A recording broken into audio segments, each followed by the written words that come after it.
ሰላም ጤና ይስጥልን ኔክሰሶች ነን።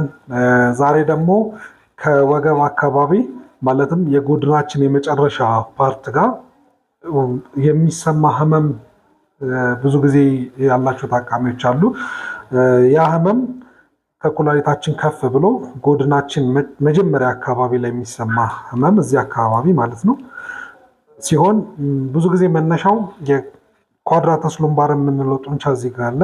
የዛ ታይት መሆን በዚህች አካባቢ ላይ ቁስለትና ህመም እንዲሰማን የሚያደርግ ችግር ነው።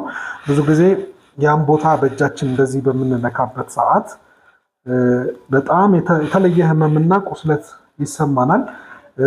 አፍታቱኝ አይነት ስሜት እንዲሰማን ያደርጋል። በተለይ በምንጫንበት ሰዓት ከባድ የሆነ ህመም ይኖራል። ትንፋሻችን እስከ ማሳጠር ድረስ የሚደርስ ህመም ይኖራል። ስለዚህ ይህ የኳድራተስ ሉምባር ጡንቻ ታይትነስ ሊሆን ስለሚችል በማዕከላችን መጥተው ቼክ ተደርገው ህክምናውን ማግኘት ይችላሉ። እንዳልኩት በጎድኑ የመጨረሻ ፓርት ላይ የሚሰማ ህመም ካሉት ወደኛ ማዕከል ይምጡ፣ ይታከሙ፣ ይዳኑ። ኔክሰሶች ነን። ጤናዎትን ያብዛለሁ። እናመሰግናለን።